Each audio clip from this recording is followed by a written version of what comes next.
Hello everybody. आज की इस वीडियो में मैं जो डिस्कस करने जा रहा हूँ वो मेरा टॉपिक है how to become scientist in India. तो इसमें मैं डिस्कस करूँगा कि आप किन किन प्रोस्पेक्ट से इंडिया के अंदर साइंटिस्ट बन सकते हैं। खास तौर से जो ये मेरी वीडियो है वो फिजिक्स कम्युनिटी के लिए है, क्योंकि मैं फिजिक्स स्टूडेंटों के लिए जनरली काम कर रहा होता हूँ। लेकिन ऐसा नहीं है कि केवल ये फिजिक्स के लिए फोकस है, इसमें बाकी को भी मैं बताने का प्रयास करूँगा कि इंजीनियरिंग के, मेडिकल के, एमटेक वाले जो स्टूडेंट्स हैं या बाकी मेडिकल साइंस से स्टूडेंट्स हैं वो भी, उन लोगों के लिए भी क्या कैरियर अपॉर्चुनिटी है। लेकिन मेन फोकस जो मेरा रहेगा वो फिजिक्स के स्टूडेंट के लिए रहेगा, क्योंकि मैं फिजिक्स पे मेरा ज़्यादा फोकस रहता है। तो इसमें मैं बताना चाहूँगा कि वैसे तो मैं एक वीडियो ऑलरेडी अपलोड की थी मैंने, और वो काफ़ी पॉपुलर भी है इस समय पे, कि उसमें मैंने बताया था कि how to become BARC scientist. तो बार्क साइंटिस्ट पर मैंने एक वीडियो दी और मुझे लग रहा है उससे काफ़ी लोगों को फ़ायदा भी हुआ है, उसके व्यूज़ भी काफ़ी ज़्यादा हैं और मुझे उम्मीद है कि ये वीडियो भी काफ़ी सराही जाएगी और बच्चों को काफ़ी लाभ देगी। तो इसमें मैंने जो डिस्कशन दिया है वो 4 ऑर्गेनाइजेशनों पर थोड़ा थोड़ा मैं आइडिया दूंगा। हालांकि इनकी डिटेल वीडियो भी मैं आगे अपलोड करूंगा, क्योंकि मेरा कैरियर काउंसलिंग का एक लेक्चर सदा आता रहेगा, संडे के दिन में एक लेक्चर देता रहूंगा। तो इसमें 4 ऑर्गेनाइजेशनों पर मैंने कुछ बताने का प्रयास किया है। एक हमारा DRDO है, बार्क है, ONGC है और इसरो है। इसरो पे लगातार बच्चे डिमांड कर रहे हैं, तो एक मैं सेपरेट वीडियो काफ़ी डिटेल में डिस्कस करूंगा। एक आज छोटा सा एक ब्रीफ आइडिया आपको दिए देता हूँ आज की इस वीडियो में। DRDO इसमें मैंने ज़्यादा डिस्कस किया है इस वीडियो में। तो DRDO के बारे में मैं बताना चाहूँगा कि DRDO का जो हेडक्वार्टर है वो हमारा है दिल्ली में, और DRDO जो होता है वो basically defence research development organisation है। और ये बेसिकली जो आर्मी के इक्विपमेंट बनते हैं, जितनी भी हमारी मिसाइल हैं, बड़ी बड़ी मिसाइल हमने बनाई हैं, लेके पृथ्वी से लेकर अग्नि तक जो हमारी एक लंबी श्रृंखला है। और मुझे उम्मीद है कि सब स्टूडेंट जानते होंगे कि कलाम साहब DRDO में साइंटिस्ट रहे हैं, और DRDO में उनका बहुत बड़ा योगदान भी रहा है। भारत की जितनी भी मिसाइल टेक्नोलॉजी डेवलप हुई है वो मैक्सिमम DRDO में हुई है। तो चाहे वो नाग हो, चाहे वो इवन अग्नि हो, चाहे पृथ्वी हो, जितनी हमारी मिसाइल्स आ रही हैं वो ज़्यादातर जो काम हो रहा है वो DRDO में होता है। तो एक बहुत ही प्रीमियर इंस्टीट्यूट है इंडिया के लिए, और इसमें काम करना उससे भी ज़्यादा प्रतिष्ठा का विषय माना जाता है, और बहुत प्रतिष्ठित जॉब है DRDO में साइंटिस्ट बनना। हालांकि ऐसा भी नहीं है कि DRDO में केवल साइंटिस्ट की वैकेंसी निकलती हैं, DRDO में टेक्निकल असिस्टेंट की भी वैकेंसी निकलती हैं। इवन दो जो हमारे पॉलिटेक्निक के स्टूडेंट्स होते हैं उनके लिए भी अपॉर्चुनिटी होती हैं, और जो BTech B वाले होते हैं उनके लिए भी होती हैं, क्योंकि वहाँ पे स्पेसिफाई हो जाता है। और जो बाकी हमारे MBA में जैसे मैथमेटिक्स में होते हैं लोग, उनके लिए भी होती हैं, स्टैटिस्टिकल में भी होती हैं जो स्टैटिक्स से पढ़े हुए होते हैं। इवन तो साइकोलॉजी की लिए भी अपॉर्चुनिटी होती हैं। तो इसमें ऐसा भी नहीं है कि केवल फिजिक्स के लिए अपॉर्चुनिटी है, बहुत सारी अपॉर्चुनिटी इसके साथ हैं, क्योंकि हर का एक जो काम है वो अलग अलग स्पेसिफाई होता है। किसी का कुछ काम स्पेसिफाई है, किसी का कुछ काम स्पेसिफाई है, तो जो अपॉर्चुनिटी भी उसी के हिसाब से है। तो इसमें मैंने कुछ चीज़ें यहाँ पे मेंशन की हुई हैं कि आप अगर MSc के अंदर परसेंटेज की जैसे बच्चे बात कर रहे होते हैं कि सर परसेंटेज हमारी कितनी रिक्वायर्ड होती है, तो सबका एक स्पेसिफिक टारगेट है। फिजिक्स के कैरियर के तौर पे एक चीज़ सदा जीवन में याद रखें कि फर्स्ट डिवीजन तो आपकी जरूर होनी चाहिए। फिर क्या होता है कि बहुत सारे ऑर्गेनाइजेशन तो स्पेसिफाई कर दें 60% या 65%। मैक्सिमम जो यहाँ पे क्राइटेरिया रहता है MSc का वो 65% तक जाता है कि इतने परसेंट मार्क्स आपके हों। और ये काम इसरो में भी देखा जाता है कि इसरो में भी आप सिलेक्शन के लिए जाना चाहते हैं तो वो बेसिकली 65% की एक बाध्यता बना के रखते हैं कि भाई इतनी परसेंटेज आपकी जरूर हो। बहुत सारे स्टूडेंट जनरली ये पूछते हैं सर कि ग्रेजुएशन का क्या क्राइटेरिया है, या हमारे 10th और 12th में सेकंड डिवीजन है तो हमारा क्या हो। तो वो मैटर नहीं करता, जब वो केवल PG की वो पूछते हैं और PG के लिए इसेंशियल क्वालिफिकेशन रखते हैं तो PG एक क्राइटेरिया होता है। तो इस वीडियो के माध्यम से मैं उन बच्चों को ये भी बताना चाहूँगा जिनकी परसेंटेज कम है, ग्रेजुएशन में कम है, या उनकी 10th 12th स्टैंडर्ड पे परसेंटेज कम है, तो घबराएं नहीं, क्योंकि ज़्यादातर जो है वो PG लेवल पे देखा जाता है कि PG लेवल पे आपका परफॉर्मेंस क्या है। मैंने पहले भी वीडियो में बताया था, असिस्टेंट प्रोफेसर में बच्चे सोच रहे होते हैं कि सर हमारी तो BSc में सेकंड है, अब हम असिस्टेंट प्रोफेसर बन सकते हैं, नहीं बन सकते। तो उससे विचलित ना हो, क्योंकि उसमें अगर आपके पास में सेकंड डिवीजन भी है तो भी चल जाती है, लेकिन कोशिश ये करें फिर भी कि अगर मार्क्स अच्छे रहते हैं तो एक कॉन्फिडेंस हमारे साथ बोनस में रहता है। लेकिन वो डिसअपॉइंट भी ना हो जिनकी परसेंटेज थोड़ी कम है, क्योंकि परसेंटेज एक क्राइटेरिया नहीं है आपकी योग्यता का। परसेंटेज केवल इस बात को बताती है कि उस साल आपने मेहनत की है, आपके हिसाब से अनुकूल परिस्थितियां रही हैं, आपने चीज़ों को पढ़ लिया है। लेकिन जिन्होंने नहीं पढ़ा है वो अगर बाद में भी पढ़ते हैं तो वो भी सेलेक्ट हो जाते हैं। इवन तो IAS में भी जैसे एग्जाम होता है तो बहुत सारे बच्चे ऐसे होते हैं जो सेकंड डिवीजन होते हैं, इवन थर्ड डिवीजन तक IAS हो जाते हैं, और जबकि यूनिवर्सिटियों के गोल्ड मेडलिस्ट एग्जाम को पास भी नहीं कर पाते। तो परसेंटेज एक क्राइटेरिया नहीं है, खासतौर से मैं इस वीडियो में बताना चाहूँगा। लेकिन जहाँ पे वो परसेंटेज एक लिख देते हैं कि इतनी स्पेसिफाई हमें चाहिए, तो फिर वो मिनिमम और इसेंशियल क्वालिफिकेशन में आ जाती है, उसमें आप कुछ नहीं कर सकते। तो यहाँ पे परसेंटेज का एक क्राइटेरिया मैंने बता ही दिया कि ये रहता है। इसके अंदर मैंने कुछ थोड़ा सा ये भी बताने का प्रयास किया है कि इसमें एंट्री कैसे होगी और एंट्री के आपके प्रमोशन जो लेवल हैं वो कैसे चलते हैं। तो बेसिकली जब शुरू की जो एंट्री होती है वो साइंटिस्ट बी के लिए होती है, जो एंट्री लेवल होता है, और अच्छा अमाउंट मिलता है। ऐसा नहीं है कि जो साइंटिस्ट बी का स्केल है वो कम है, करीब 56,000 के आसपास इसका एंट्री है। लेकिन बहुत ऊपर तक जाते हैं। बी के बाद में एंट्री लेवल बी से हुआ, फिर सी, साइंटिस्ट सी हो गए, फिर डी हो गए, फिर ई हो गए, फिर एफ हो गए, जी हो गए, एच हो गए। ये एक लेवल है, बढ़ता चला जाता है। और जो एच के लेवल के होते हैं साइंटिस्ट, उनको हम आउटस्टैंडिंग साइंटिस्ट कहते हैं। और एक फिर इसके बाद में एक लेवल होता है डीएस, डिस्टिंग्विश्ड साइंटिस्ट, जो अपने फील्ड में बहुत ज़्यादा महारत हासिल कर लेते हैं और लगातार जो उनके प्रमोशंस होते हैं वो काफ़ी ऊपर तक चले जाते हैं। मुझे नहीं पता आप लोग जानते हैं या नहीं जानते, आजकल जी सतीश रेड्डी जी जो इसके डायरेक्टर हैं डीआरडीओ के, और इसके अंदर जो सबसे बड़ा पद है वो डायरेक्टर का ही होता है, उसे चेयरमैन कम डायरेक्टर बोलते हैं। और इसमें मैंने यहाँ पे थोड़ा सा बताने का भी प्रयास किया है कि जो लेवल होता है वो, इसमें जो लेवल चलता है हमारा, वो जो ऊपर का जो लेवल है वो 14, 15, 16, 17 तक जाता है। ये डायरेक्टर का है, और डायरेक्टर से फिर नीचे आते चले जाएं। ये जो स्केल होगा 16 का वो डीएस का होगा, ये एच लेवल साइंटिस्ट का होगा, और ये जी लेवल का होगा। ये 14 जो लेवल होता है, जिन बच्चों को ये नहीं पता होगा इन लेवलों से क्या मतलब होता है, तो आजकल जो स्केल होते हैं वो लेवल से तय होते हैं। यहाँ पे पहुंचना, लेवल इस तक, जी तक पहुंचना एक लोगों का सपना होता है कि हम जी लेवल तक पहुंचें। जैसे प्रोफेसर्स होते हैं वो जी लेवल पर होते हैं, उनका जो बेसिक स्केल होता है, बेसिक जो सैलरी होती है वो 1,44,200 होती है, 1,44,200। वो उसके ऊपर फिर जो भी महंगाई भत्ता होता है, जो बाकी के वो हैं, वो उसके बाद मिलते हैं। तो यहाँ पे पहुंचना सभी चाहते हैं।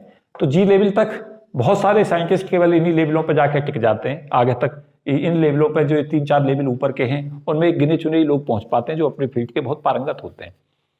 तो आप कोशिश करें कि अगर जल्दी से एंट्री कर जाते हैं और वहाँ पे आप अपनी एक छाप छोड़ जाते हैं, तो आप डायरेक्टर तक भी पहुंच सकते हैं। इवन तो एक सिंगली वैकेंसी होती है, लेकिन उसे भी कोई ना कोई अवेल करता है, तो वहाँ तक का प्रयास करें। इसमें चेयरमैन का जो स्केल है वो सबसे ऊपर रहता है, मैं भी बता ही रहा था। ये इतना इसका होता है 2,25,000। और अगर इसके ऊपर सारा का सारा इसके स्केल को, सब चीज़ों को जोड़ दोगे, महंगाई भत्ता और जो आपका एचआरए वगैरह जितनी भी और बाकी पर्क्स हैं, तो एक इनकम जहाँ तक मैं समझता हूँ 3 लाख से ऊपर ही जाएगा ये जो सैलरी है। तो एक बहुत हैंडसम अमाउंट ऑफ सैलरी जो है डीआरडीओ उपलब्ध कराता है अपने लोगों को, प्रमोशन के बहुत सारी अपॉर्चुनिटी अवेल कराता है। तो अच्छा जॉब है और बहुत अच्छा एंट्री का स्कोप है इसमें। मैं कुछ और अच्छी चीज़ें इसके बारे में बता देता हूँ। एक चीज़ तो ये याद रखें कि इसका नोटिफिकेशन जो होता है वो जनरली इन मंथों में होता है, मई जून या अगस्त सितंबर में, या तो मई जून में होगा या अगस्त सितंबर में होगा। ये नोटिफिकेशंस होता है। साइट को इसकी को सर्च करते रहे, नोटिफिकेशंस जो साइट पर सदा आता है। मैंने यहाँ पर कहीं साइट भी लिखी होगी इसकी, कहीं पर मेंशन की हुई होगी, और नहीं की है तो अगर आप डीआरडीओ भी टाइप करेंगे तो डीआरडीओ की साइट पर अपने आप ही आप पहुँच जाएंगे। तो साइट को इसकी को सर्च करते रहे। बच्चों के दिमाग में आता है कि सर इसमें एंट्री कैसे की जाए, क्या इसका प्रोसीजर होता है। तो बेसिकली क्या है कि मोड इनके हालांकि चेंज होते रहते हैं। मोड का मतलब है कि कई बार तो क्या करते हैं कि गेट के थ्रू ही डायरेक्ट एंट्री करा देते हैं। जिन्हें गेट के थ्रू एंट्री कराते हैं तो जो जिस समय वैकेंसी आती है उसी समय पे लिख देते हैं कि भाई हमें इतने साइंटिस्टों की ज़रूरत है, इतनी हमारी वैकेंसीज हैं, उसमें सब कुछ क्लासिफाइड करके लिखा हुआ आता है। और फिर गेट से बुलाते हैं तो वो 25 और 1 की रेशो में बुलाते हैं। मतलब अगर उन्हें एक कैंडिडेट अगर सेलेक्ट करना है तो 25 को बुलाएंगे, उनके इंटरव्यू के बाद वो फाइनल करेंगे और उनमें से किसको लेना है। उसके अलावा एक दूसरा क्राइटेरिया इसका चलता है, मैंने बताया भी है कि आरएसी कंडक्ट करता है। इसका एक रिक्रूटमेंट होता है साइंटिफिक बी पोस्ट का, आरएसी जो है वो इसे कंडक्ट कराता है। और जो ये टेस्ट का नाम होता है वो एसीटी होता है, साइंटिस्ट एंट्री टेस्ट। ये साइंटिस्ट एंट्री टेस्ट जो है आजकल एंट्री ज़्यादातर इसी से होती है। इसमें क्या होता है, इसके 2 सेक्शन होते हैं, सेक्शन ए, सेक्शन बी। मैं डिटेल डिस्कशन भी दूंगा कि आप कैसे तैयारी सेक्शन ए के लिए करें, कैसे सेक्शन बी के लिए करें, वो भी मैं बताऊंगा। लेकिन इसके अंदर क्या देखा जाता है कि जो इनका पेपर का क्राइटेरिया होता है, जो हमारे 2 पेपर होते हैं, 3 घंटे के ये पेपर होते हैं, सेक्शन ए और सेक्शन बी की मेरिट जुड़ जाती है। सेक्शन ए और सेक्शन बी की मेरिट जुड़ के वो 80% ऑफ सिलेक्शन को डिसाइड करती है। और केवल उसके बाद 20% जो है वो इंटरव्यू रहता है। लेकिन इंटरव्यू के लिए कंडीशंस ये होती है उनकी कि इंटरव्यू में आप एक वो मिनिमम कट ऑफ रख देते हैं। सपोज किया आपने रिटन टेस्ट में 90% मार्क्स भी पा गए, आपने 95% भी मार्क्स ले आए, लेकिन अगर उन्होंने एक इंटरव्यू में जो एक मिनिमम मार्क्स का क्राइटेरिया रख दिया, अगर उसे पास नहीं कर पाए तो आपका सिलेक्शन फिर भी नहीं होगा। आप समझ रहे होंगे कि रैंक जो डिसाइड होगी वो कब होगी, 80% तो आपके रिटन मार्क्स से तय होगी और 20% जो होगी वो इंटरव्यू के मार्क्स से होगी। लेकिन वो तभी आप दोनों की मेरिट तब सम्मिलित की जाएगी जब आप मिनिमम मार्क्स जो इंटरव्यू का उनका मिनिमम क्राइटेरिया है उसको फॉलो करेंगे। मैं आगे एक वीडियो दूंगा जिसमें मिनिमम मार्क्स भी बताऊंगा कि मिनिमम मार्क्स कैसे रखते हैं, कितने परसेंट कैटेगरी वाइज रहते हैं, कितने कितने मार्क्स आपके रिटन में आने ही चाहिए, कितने इंटरव्यू में आने चाहिए जो आप इसमें एंट्री कर जाएं। तो अब जो इन्होंने सिलेक्शन का मेन क्राइटेरिया किया हुआ है वो यही किया हुआ है कि ये बेसिकली जो होता है इसके अंदर साइंटिस्ट एंट्री टेस्ट के थ्रू इसमें एंट्री होती है। वैकेंसीज पहले से स्पेसिफाई हो जाती हैं कि किस फील्ड के लिए कितनी वैकेंसीज हैं, मेंशन होकर आती हैं। इंजीनियरों की अलग से आती हैं वैकेंसीज, साइंस स्ट्रीम वालों की अलग से आती हैं, और फिर उनमें इसेंशियल क्वालिफिकेशन सब पूरा का पूरा लिखा होता है। जैसे ही पेपर होता है तो करीब करीब उसके 1 महीने पहले ही आपको पता चलता है कि उस डेट में एग्जाम होना है। तो पहले से स्पेसिफाई नहीं कर पाते ये लोग, के पहले नहीं बताते। आपको पता चला 20 दिन या कई बार 25 दिन पहले पता चलेगा कि आपका पेपर है KRDO का। तो इसलिए क्या है कि आपको लगातार तैयार रहना है, आपको सदा ये सोच के चलना कभी भी हो सकता है, तो आपकी तैयारी पहले से ही होनी चाहिए। तो आपको इसका टेस्ट का पता होना चाहिए। ये मैं स्केल के बारे में बता रहा था, ये सब बातें मैं इसमें काफ़ी इंपॉर्टेंट चीज़ें बता रहा था। इसके साथ साथ मैं ये भी बताऊंगा कि यहाँ पे BTech के लिए अलग स्कोप है, MSc वालों के लिए अलग स्कोप है, MTech वालों के लिए अलग है, MA मैथ के लिए, वो स्पेसिफाई करके आती हैं वैकेंसी कि उसमें लिखा होता है कि इसके लिए हमारी जो इसेंशियल क्वालिफिकेशन है 3% होगी, इसमें ये लोग अप्लाई कर सकते हैं। तो आप अपने हिसाब से देख लें। साथ साथ मैं लगातार बता रहा हूँ कि ऐसा भी नहीं है, इसके अंदर JRF के लिए और SRF में भी वैकेंसी जाती हैं, जूनियर रिसर्च फेलोशिप की, SRF की, RA की। तो जूनियर रिसर्च फेलोशिप आप यहाँ से अवेल कर सकते हैं, लेकिन उसके अंदर क्या है कि वो वेरियस सभी डिसिप्लिनों में JRF, SRF और RA नहीं देते। उसमें स्पेसिफाई रहता है कि ये लोग हमारे यहाँ से JRF अवेल कर सकते हैं, जूनियर रिसर्च फेलोशिप ले सकते हैं, SRF ले सकते हैं, रिसर्च एसोसिएट हो सकते हैं। तो वहाँ पे वो स्पेसिफाई करके आएगा। मेडिकल वालों की भी एंट्री होती है, मेडिकल साइंस से भी लोग आते हैं, BGS वाले जो डॉक्टर्स हैं वो भी आते हैं, MTech वाले भी आते हैं। तो उनके लिए अलग अलग ये होता है। तो आप ऐसा भी नहीं है कि यहाँ पे आप रिसर्च के लिए भी आपके पास स्कोप रहता है कि आप वहाँ पे फैकल्टी नहीं है लेकिन आप रिसर्च की एंट्री कर सकते हैं TRDO में। तो ये भी आपको पता होना चाहिए। मैं साथ साथ ये भी बताना चाहूँगा कि DRDO के अंदर जो सबसे मेन है वो ये है कि इसका जो प्रमोशन स्ट्रक्चर है वो बहुत अच्छा है, और जहाँ भी आप काम करेंगे वहाँ पे फैसिलिटी बहुत है। जनरली जो फैसिलिटी के मामले में जो यहाँ पे साइंटिस्ट लोग होते हैं, जितनी इनको सुविधाएं मिलती हैं हिंदुस्तान में कम ही लोगों को मिलती हैं इस लेवल की सुविधाएं। तो एक अच्छा प्रोस्पेक्ट्स है, और अच्छा ये भी लगता है कि देश के जितने भी बड़े बड़े महान साइंटिस्ट निकल कर आए हैं अभी तक, वो कहीं ना कभी DRDO के पार्ट रहे हैं। और यहाँ बड़े बड़े लोग पूरे देश के जो DRDO बेसिकली कॉन्फ्रेंस वगैरह और उस टाइप का भी चीज़ें जैसे आयोजित करता है, तो बड़े बड़े विद्वान लोग वहाँ पे आते रहते हैं जो देश के राउंड इंस्टीट्यूटों में काम कर रहे होते हैं, वो आते रहते हैं वहाँ की सुविधाओं के लिए और बाकी साइंटिस्टों के मोटिवेशंस के लिए। तो देश के लिए जो काम करना चाहते हैं, और इनडायरेक्टली आर्मी के लिए कंट्रीब्यूशंस है, देश के लिए कंट्रीब्यूशंस है इस फील्ड में रहना। और बहुत सम्मान इसलिए भी है क्योंकि आप अगर देखेंगे कि देश की जो जितनी भी हमारी रक्षा ज़रूरतें पूरी होती हैं, जितना भी डिफेंस के इक्विपमेंट आते हैं वो सब इसी से बन के आते हैं। तो आपका बड़ा योगदान देश के लिए भी आता है अगर आप इस जैसे ऐसे इंस्टीट्यूटों में काम करते हैं। तो मुझे उम्मीद है कि आपको काफ़ी मैंने इसमें बताया है। बाकी एक डिटेल वीडियो में केवल DRDO पे आगे अपलोड करूँगा, तो उसके लिए इंतजार करें। मैं दूसरा बताना चाहूँगा बार्क का, एक वीडियो मैंने ऑलरेडी दी है, मैं बताना चाहूँगा कि इसके ऊपर मैंने बहुत सारी इन्फॉर्मेशन एक वीडियो में प्रोवाइड की हुई है, उसको जरूर देख लें, एक बार फिर से देखें उस वीडियो को। उसमें मैंने डिस्कस किया था कि आप बार्क में साइंटिस्ट कैसे बने। उसमें पूरा का पूरा मैंने पेपर का एनालिसिस कर रखा है, पेपर कैसे बन के आता है, पेपर का स्टैंडर्ड क्या होता है, पेपर कब होता है, पेपर होने के बाद में मेरिट का कट ऑफ का जो एवरेज है वो कहाँ रहता है। तो वो सब चीज़ें मैंने उसमें डिस्कस कर रखी हैं, तो वहाँ से देख सकते हैं। थोड़ा थोड़ा आइडिया फिर भी मैं यहाँ पे दे रहा हूँ इस वीडियो में भी। एक एक इंस्टीट्यूटों पे मैं अलग से वीडियो दूंगा बाद में, लेकिन यहाँ पे थोड़ा सा आइडिया दे देता हूँ। बार्क में जो आप एंट्री करेंगे वो एंट्री के 2 मोड होते हैं। 2 मोड ऐसे होते हैं कि आप या तो गेट की रैंक से शॉर्टलिस्टेड होंगे, आप क्या करें गेट में बहुत अच्छी रैंक लाएं। अगर गेट में आपकी बहुत अच्छी रैंक आती है तो 50% जिन लोगों का इंटरव्यू होता है वो 50% उनमें से छांटे जाते हैं। लेट अस से कि सपोज किया 300 लोगों का इंटरव्यू लेना है बार को, तो 300 में से 150 जो है वो किससे क्वालिफाई करा लेंगे, जो गेट की रैंक हैं, जो स्टूडेंटों ने गेट में रैंक अचीव की है वो उन रैंकों से शॉर्टलिस्टेड कर देंगे और 150 के लिए वो टेस्ट लेंगे। तो इसमें दो पैटर्न रहते हैं, या तो आप क्या करें गेट के अंदर बहुत अच्छी रैंक ले आए तो आप उसमें उस क्राइटेरिया में फिट हो जाएंगे, तो आप शॉर्टलिस्टेड हो जाएंगे। और दूसरा तरीका यह है कि उनका एक अपना रिटन एग्जाम होता है, बार का अपना एक रिटन एग्जाम कराता है हर साल, और मैंने उसमें वीडियो में पैटर्न भी बता रखा है कि जो पेपर है वो कौन से मंथ में होता है, कब इसके फॉर्म निकलते हैं, उसमें सब मैंने डिस्कस किया है, तो आप वहाँ की मदद ले लें। फिर भी अगर आप डिमांड करेंगे कि आगे कोई एक वीडियो में अपलोड करूँ तो इस पर फिर और डिटेल वीडियो में अपलोड कर दूंगा। तो ये दो तरीका से इसमें एंट्री का तरीका होता है, गेट के थ्रू 50% शॉर्टलिस्टेड होते हैं और रिटन एग्जाम के थ्रू 50% होते हैं। फिर क्या होता है कि जो शॉर्टलिस्टेड हो जाते हैं उन्हें बार्क में इंटरव्यू देना होता है। बार्क जो है वो भाभा एटॉमिक रिसर्च इंस्टीट्यूट है, मुझे उम्मीद है कि देश के सभी लोग जानते होंगे होमी जे भाभा के बारे में। होमी जे भाभा की स्मृति में बनाया गया है और बहुत रिनाउंड साइंटिस्ट रहे होमी जे भाभा, उन्हीं की स्मृति में ये बनाया है, क्योंकि बड़े बड़े हिंदुस्तान में बड़े हाई मतलब डिस्टिंग्विश फिजिसिस्ट रहे हैं, उनमें एक बड़ा नाम इनका है विक्रम साराभाई, बहुत ही बड़ा नाम है। तो मुझे उम्मीद है आप सब इनके नामों से वाकिफ होंगे, होमी जे भाभा, विक्रम साराभाई और सीवी रमन, ये सब ऐसे हैं, मेघनाथ साहा, ये बड़े लोग हैं जिनका कंट्रीब्यूशन फिजिक्स कम्युनिटी के लिए बहुत बड़ा रहा है, सत्येंद्रनाथ बोस है नहीं। तो इसमें मैं सबका नाम तो नहीं ले पाऊंगा, लेकिन ये बड़े नाम हैं जिन्होंने हमारी फिजिक्स के लिए काफ़ी काम किया है, नेशनल इंटरनेशनल लेवल पर जो जाने जाते थे।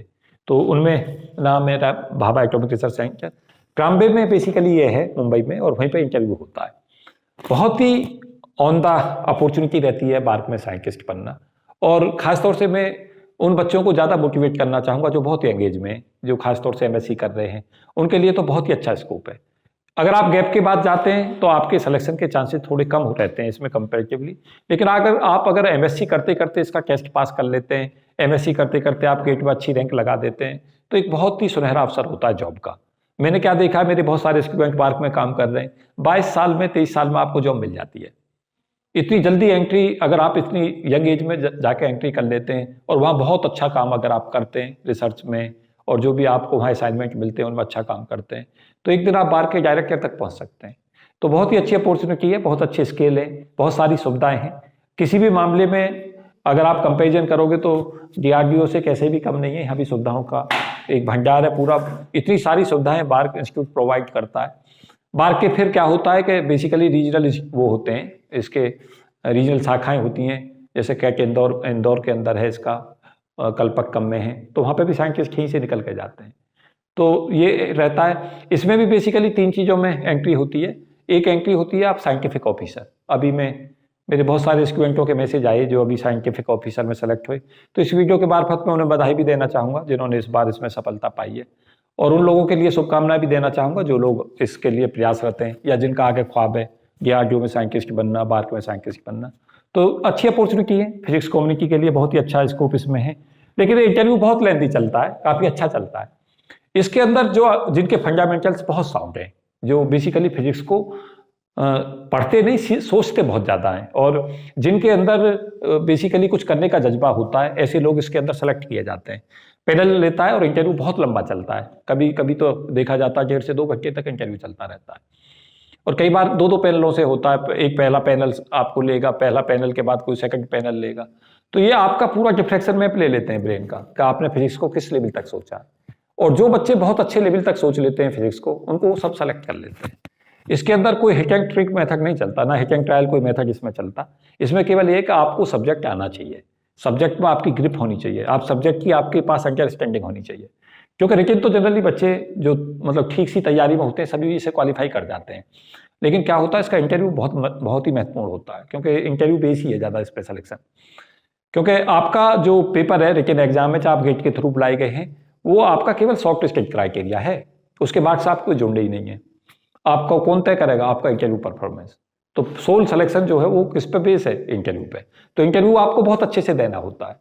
लेकिन मैं उन बच्चों को जो चाहते हैं कि फिजिक्स के लिए कुछ कंट्रीब्यूट करें, देश के लिए कुछ कंट्रीब्यूट करें, उनसे कहूँगा फंडामेंटल्स पे काम करें। जितना भी साउंड फंडामेंटल्स आप रखेंगे, आपकी अपॉर्चुनिटी इसमें बढ़ जाएगी। तो ये एक अच्छा स्कोप है। इसमें मैंने बता ही दिया है कि इसके एंट्री के लिए साइंटिफिक ऑफिसर के लिए भी होता है। एक इसमें क्या होता है, जिनकी रैंक थोड़ी नीचे आती है उन्हें रेडियोलॉजिस्ट डिप्लोमा में वो सेलेक्ट कर लेते हैं, और रेडियोलॉजिस्ट डिप्लोमा में वो पूछते हैं, इसका एक अलग पैटर्न रहता है, ये भी वहाँ पे अपॉर्चुनिटी है।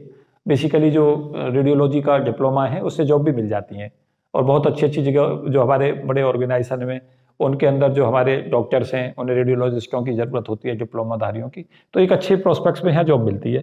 पीएचडी के लिए भी यहाँ पे एंट्री होती है कि पीएचडी कोर्स के लिए अगर आपकी सपोज कि आपने इंटरव्यू दिया और आपकी रैंक बहुत अच्छी नहीं आई उसमें, तो पीएचडी के लिए आपसे पूछेंगे, कई बार इंटरव्यू में पूछ लेते हैं कि अगर आपको हम साइंटिफिक ऑफिसर ना बना के अगर पीएचडी के लिए कहें, सीधा तो नहीं कहते कि साइंटिफिक ऑफिसर हम नहीं बना रहे हैं, लेकिन पूछ लेते हैं वो कि आपका पीएचडी के बारे में क्या विचार है, कि अगर पीएचडी यहाँ से आप करना चाहेंगे नहीं चाहेंगे। जनरली देखा यह जाता है कि बहुत सारे बच्चे जो इसमें इंटरव्यू देने जाते हैं वो ऑलरेडी पीएचडी में इनरोल होते हैं, चाहे वो आईआईटी में हो, चाहे वो इसरो में हो, चाहे आइजर इंस्टीट्यूटों में हो। मैं एक वीडियो बहुत महत्वपूर्ण एक मैंने दी भी है, पीएचडी स्कोप इन इंडिया, जिसपे मैंने बताया कि कहाँ कहाँ हमारे यहाँ पीएचडी की जा सकती है। और एक इंस्टीट्यूट पे मैं स्पेसिफिक वीडियो दूंगा अभी आगे, आइजर इंस्टीट्यूटों पे, IISER इंस्टीट्यूट्स इन इंडिया, और उनमें कैसे एंट्री करें, क्योंकि आजकल भारत की जो बेहतरीन रिसर्च आ रही है उन्हीं इंस्टीट्यूटों से आ रही है।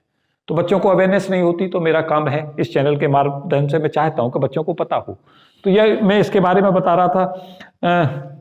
इसमें मैंने जो वीडियो दे रखी है उसका मैं फिर से एक बार रिकमेंड कर दे रहा हूँ कि इस वीडियो को जरूर देख ले, how to become scientist in BARC, है ना, तो इम्पोर्टेंट वीडियो है काफ़ी।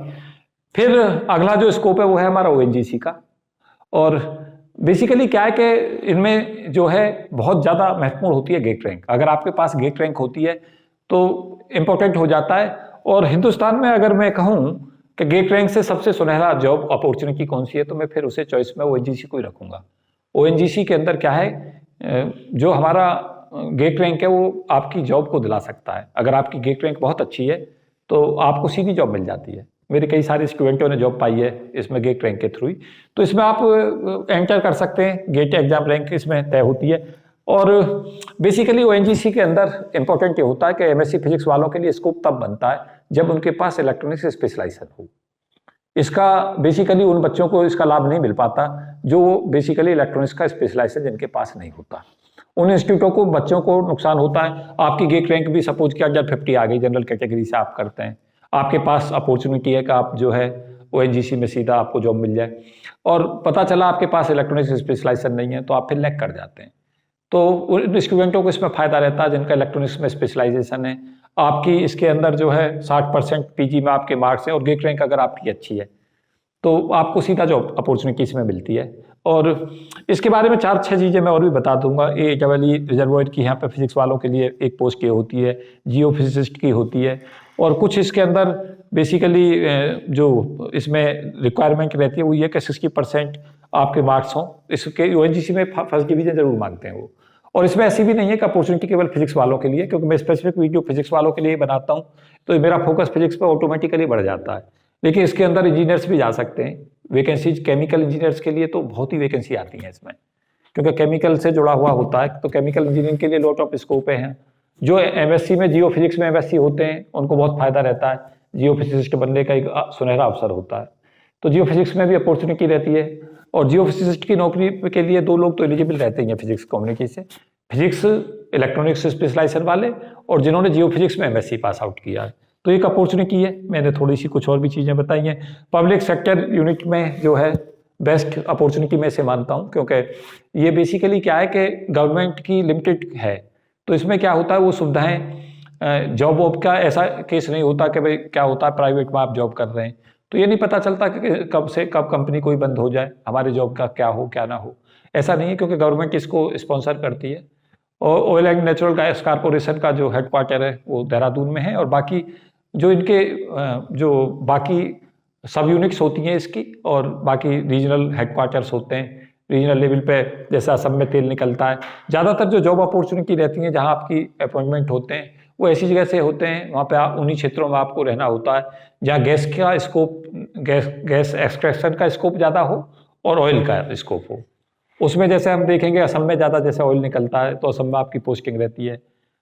जैसे गुजरात में बहुत सारा तेल का प्रोडक्शन होता है, महाराष्ट्र में होता है, तो वहाँ पे आपकी जॉब अपॉर्चुनिटी है। विशाखापट्टनम में आंध्रा की कोस्टों पे वहाँ पे अपॉइंटमेंट रहता है आपका, मतलब जॉब आपकी ऐसे क्षेत्रों में रहती है जहाँ पे गैस रिजर्वोयर्स और जो हमारे ऑयल के रिजर्व हैं वो उन्हें निकालने या एक्सट्रैक्शन के लिए प्रयास करते हैं। क्योंकि बेसिकली इसका काम ही है कि नाम से ही पता चल रहा होगा, oil and natural gas corporation. तो या तो ऑयल एक्सट्रैक्शन पे काम होगा इसका या नेचुरल गैस एक्सट्रैक्शन पे काम होगा। तो ये थोड़ा सा मैं इसके बारे में आइडिया दे रहा था। इसके जो एप्लीकेशन है ऑनलाइन, क्योंकि गेट का जो रिजल्ट है वो अप्रोक्स मुझे जहाँ तक याद है मार्च के मिड में करीब आता है, उसके आसपास आ लेता है। तो क्या होता है उसके तुरंत बाद ही 1-2 वीक के अंदर ही इसकी जो है वैकेंसी जाती है, क्योंकि इसमें सिलेक्शन का क्राइटेरिया गेट रैंक है। तो मार्च अप्रैल के आसपास इसकी वैकेंसी आती है। इसकी वेबसाइट को आप सर्च मार सकते हैं।